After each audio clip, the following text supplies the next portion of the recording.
In March of 2025, PepsiCo paid $1.95 billion for a company that sells cans of fizzy water with apple cider vinegars and plant fiber. The brand is called Poppi. Each can costs $2.50 to $4.50.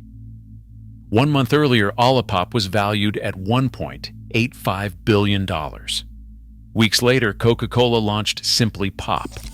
3 of the largest corporations on Earth were fighting over the right to sell you something your great-great-grandmother made on her kitchen counter for pennies. The probiotic cultures inside those cans are the exact same type of bacteria that occur naturally when you drop a tablespoon of grated ginger into a jar of sugar water and wait 5 days. The soda industry did not invent gut health. They removed it from your drinks a century ago, and now they are selling it back at a $2 billion valuation. The plant that makes the whole thing possible costs less than $2 at the grocery store, grows in a pot on your kitchen counter, and multiplies itself every season so you never have to buy it again. But before I reveal how to build this system yourself, if you are sick of paying for toxic fertilizers, I have put together a free $0 harvest blueprint for you.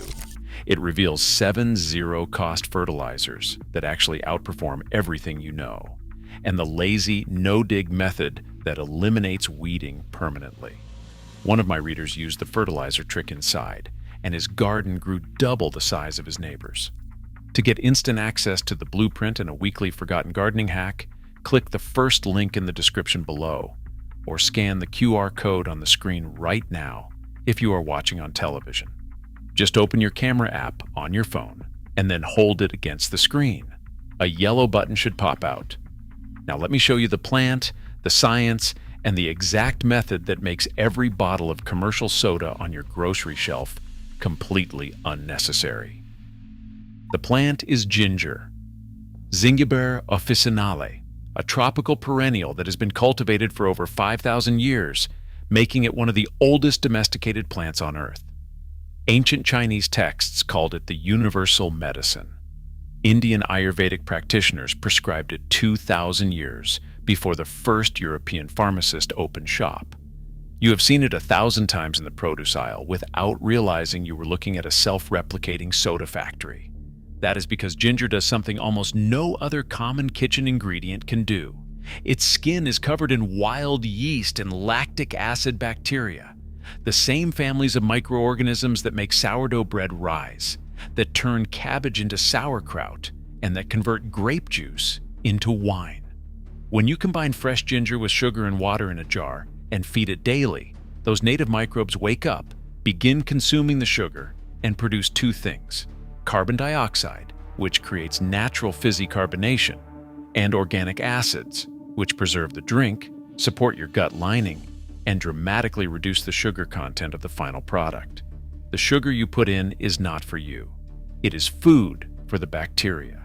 By the time you drink it, the microbes have eaten most of it and converted it into compounds your body can actually use. Let that sink in. You add sugar to the recipe, but the sugar never reaches your bloodstream in its original form. The microbes intercept it. They metabolize it into lactic acid, acetic acid, and carbon dioxide. The drink that reaches your lips is lower in sugar than what went into the jar. No artificial sweetener on Earth can make that claim. No zero-calorie chemical can say it actively feeds beneficial bacteria in your gut while simultaneously reducing the sugar content of the beverage. Only fermentation does that, and it does it for free. This living starter culture is called a ginger bug, and it is one of the oldest biotechnologies in human history. Feed it once a week with a tablespoon of ginger and a tablespoon of sugar, and it will live on your kitchen counter indefinitely. 1 jar. Infinite soda. Forever. But the ginger bug is only half the story. The other half is the plant itself. Ginger does not grow from seeds. It grows from pieces of its own root. You cut a finger off a rhizome, bury it 2 inches deep in a pot of loose soil, and within 8 weeks, green shoots push through the surface. In 8 to 10 months, that single finger has multiplied into a full hand of ginger the size of your palm. You harvest what you need, replant a piece, and the cycle starts again. One rhizome becomes 10. 10 become 100. The plant literally manufactures more of itself every season, and every piece you harvest can either go into your next batch of soda or back into the soil to grow more. You can grow ginger in every climate on Earth. It thrives outdoors year-round in zones 9 through 12. In colder regions, it grows beautifully in containers that you bring indoors before frost. A pot 12 inches wide is enough. Ginger prefers partial shade, moist soil, and temperatures above 55 degrees. It asks for almost nothing in return for what it gives you. Researchers at Virginia State University found that baby ginger, the kind you harvest young after just 4 to 6 months, contains 2 to 3 times more antioxidant activity than the mature ginger sold in grocery stores. The younger the harvest, the more powerful the medicine. And here's the detail that gardeners love. Ginger is not just a food plant, it is a beautiful one. The shoots grow 3 to 4 feet tall with glossy tropical leaves. Some varieties produce stunning cone-shaped flowers. It looks like a houseplant that belongs in a design magazine, and it happens to produce unlimited soda ingredients while it sits there being gorgeous. A single organic ginger rhizome from the grocery store costs less than $2. From that $2 purchase, you can produce an unlimited, self-replicating supply of both the plant and the soda starter for the rest of your life. The total ongoing cost of ingredients after that first purchase is a bag of sugar and tap water. We are talking about pennies per bottle of finished soda. Pennies. While PepsiCo pays nearly $2 billion for the privilege of selling you the same biology in a branded aluminum can. So how did we get here? How did a kitchen counter ferment that sustained families for centuries become a $2 billion acquisition target? The answer is one of the most important and deliberately buried stories in food history. In the mid-18th century, ginger beer was the dominant homemade beverage across England and the American colonies. These were not the clear, sweet, dead liquids we call ginger ale today. They were thick, cloudy, spicy, and alive with microbial cultures. Families brewed them the same way they baked bread, using living starters passed from neighbor to neighbor. Ginger beer was a daily health tonic. It settled the stomach. It preserved safely in an era when plain water could kill you through cholera and typhoid. Victorian-era ginger beer was exported in heavy stoneware bottles, designed to withstand the pressure of natural fermentation. These bottles were prized possessions. The drink inside was respected as medicine, as much as refreshment. Households maintained 2 types of living starters. The first was called the ginger beer plant, a gelatinous symbiotic culture of bacteria and yeast that was passed from neighbor to neighbor like a sourdough mother. The second was the ginger bug, simpler and more accessible, made from nothing but fresh ginger, sugar, and water. Both produced the same result, a living, fizzing, probiotic beverage that kept families healthy in an era when clean water did not exist. Think about that context for a moment.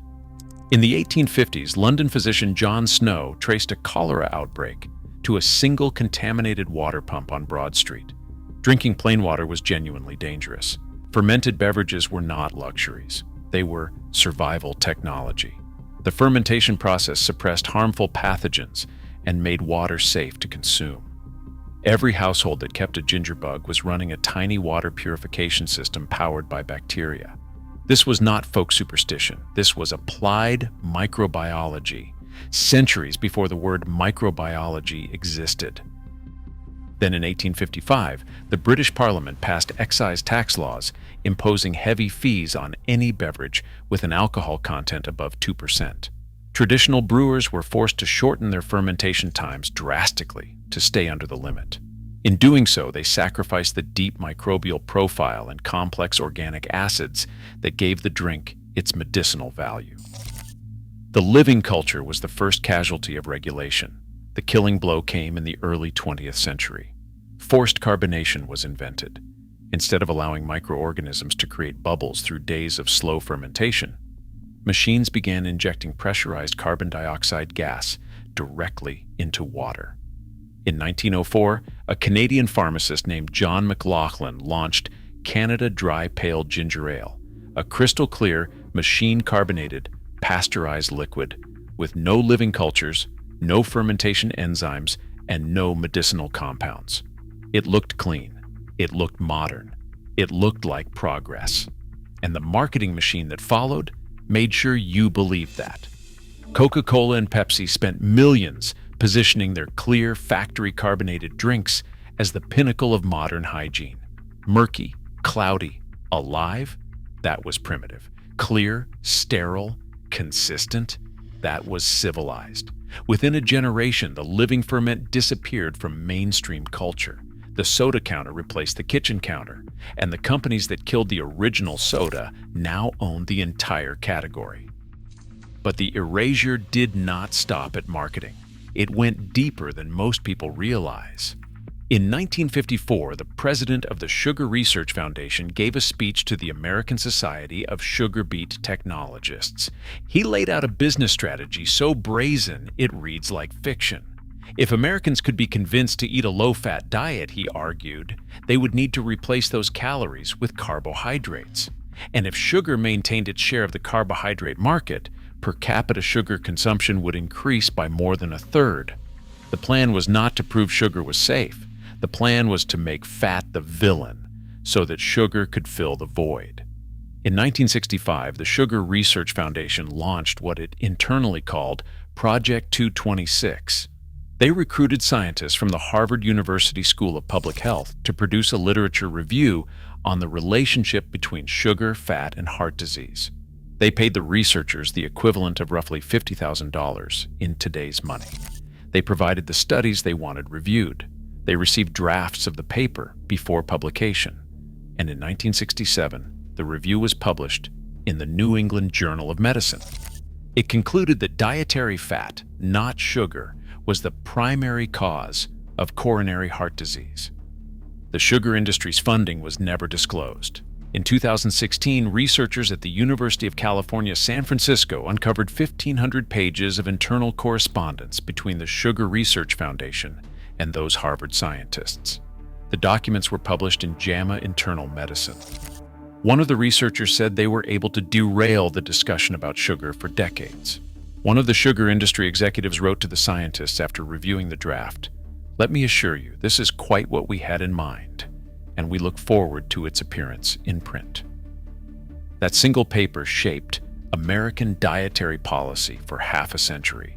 Generations of Americans avoided fat, ate more sugar, and watched rates of obesity and diabetes explode. The federal government's first dietary guidelines in 1977 were authored in part by one of the same Harvard researchers who had taken the sugar industry's money. He went on to become the head of human nutrition at the USDA. The fox was guarding the henhouse from the inside. While the country spent half a century avoiding fat and eating more sugar, rates of obesity and diabetes exploded. The very thing that traditional fermented sodas did naturally, converting sugar into beneficial acids and reducing the glycemic load, had been removed from the American diet and replaced with 35 grams of unprocessed sugar per 12-ounce can. That is what sits in every can of Canada Dry, Coca-Cola, and Pepsi on the shelf today. Dead water, industrial sugar, forced carbonation, and zero biological activity. Now here is where the science gets genuinely remarkable, and this is the part that should make you put down whatever you are drinking right now. The primary bioactive compound in raw ginger is called 6-gingerol. It is a well-documented anti-inflammatory. But when lactic acid bacteria ferment ginger, and this has been confirmed in multiple peer-reviewed studies published in journals, including the International Journal of Molecular Sciences and Food Chemistry, they convert 6-gingerol into a compound called 6-shugalol. Research has demonstrated that 6-shugalol has significantly higher antioxidant and anti-inflammatory potency than raw ginger. The fermentation process does not just preserve the medicine in ginger, it upgrades it. You are not drinking a weaker version of ginger when you ferment it. You are drinking a stronger one. Here is the shareable detail. A study on fermented ginger found that total polyphenol content, the category of plant compounds most strongly associated with disease prevention, increased substantially after fermentation by lactic acid bacteria. The same bacteria also produced new flavor compounds, including fruity esters, that made the fermented product taste better than raw ginger juice. Nature designed a system where the healthier the product becomes, the better it tastes. No food scientist in a laboratory has ever achieved that combination. Evolution did it in a jar on a kitchen counter. That is not all. During fermentation, the total polyphenol and flavonoid content of ginger increases substantially. The lactic acid produced during the process lowers the pH of the drink, creating an environment that suppresses harmful pathogens while supporting beneficial gut bacteria. The carbon dioxide produced is a natural byproduct of microbial metabolism, not an industrial injection. And the sugar? The microbes eat it. A properly fermented ginger bug soda contains a fraction of the sugar that went into the recipe because the bacteria consumed it as fuel and converted it into organic acids and carbon dioxide. Compare that to what the industry offers. A 12-ounce can of Canada Dry Ginger Ale contains approximately 35 grams of sugar and no living cultures. A 12-ounce serving of Welch's grape juice contains 54 grams. Minute Maid orange juice contains about 33 grams. These drinks are pasteurized, meaning every beneficial enzyme and microorganism has been destroyed by heat, leaving behind a massive fructose load with no biological infrastructure to help your body process it. Your ginger bug soda does the opposite. It delivers live cultures, bioactive compounds, natural carbonation, and a dramatically reduced sugar content, all from a jar on your kitchen counter that cost you almost nothing to build. Here's how to build that jar. The ingredients are ginger, sugar, and water. That is the entire list. Grate 2 tablespoons of organic ginger with the skin on. The skin is where the wild yeast and bacteria live. Mix it with 2 tablespoons of plain cane sugar and 1 cup of filtered water in a clean glass jar. Cover with a coffee filter or cheesecloth held by a rubber band. Every day for 5 to 7 days, add 1 tablespoon of grated ginger and 1 tablespoon of sugar. Stir vigorously. Keep the jar in a warm spot, between 65 and 75 degrees Fahrenheit, out of direct sunlight. Around day 4 or 5, you will hear a faint hiss when you stir. Bubbles will gather at the surface. The liquid will turn slightly cloudy. That cloudiness is life.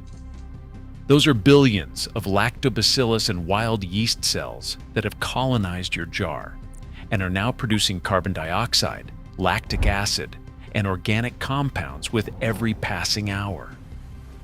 To make the soda, boil a half gallon of water with a large handful of sliced fresh ginger for 20 minutes.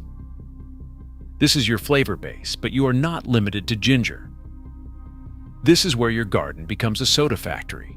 Every fruit, herb, and edible flower you grow is a new flavor waiting to be carbonated.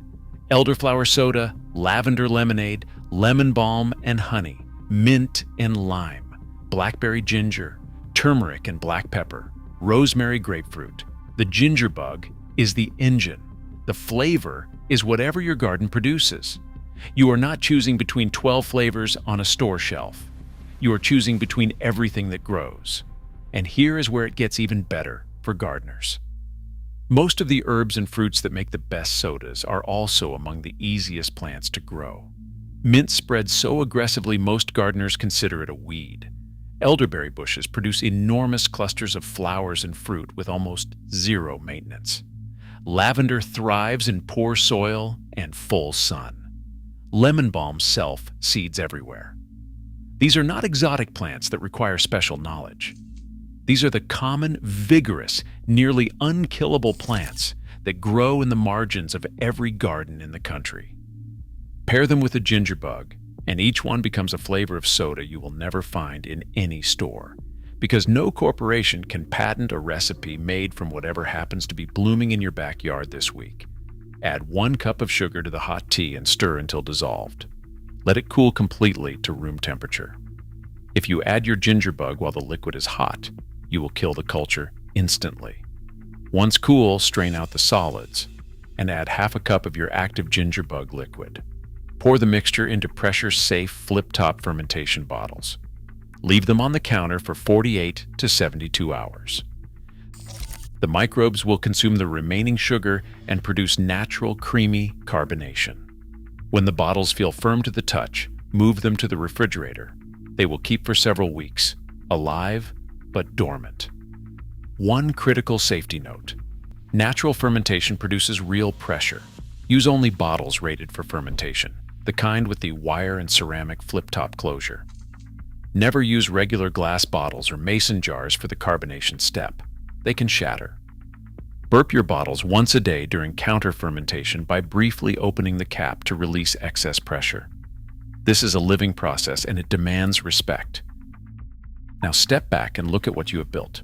You have a ginger plant that grows in a pot on your patio, multiplying itself every season, producing fresh rhizome that you harvest with a knife. You have a ginger bug starter that lives on your counter indefinitely, fed once a week, producing carbonation on demand. You have an unlimited supply of naturally fermented soda made from whatever fruits and herbs you grow in your garden. The total startup cost was a $2 piece of ginger and a bag of sugar. The ongoing cost is essentially zero. The system is self-replicating, self-carbonating, and self-medicating. There is no bottle to buy, no subscription, no brand, no corporation standing between you and a glass of something genuinely good for your body.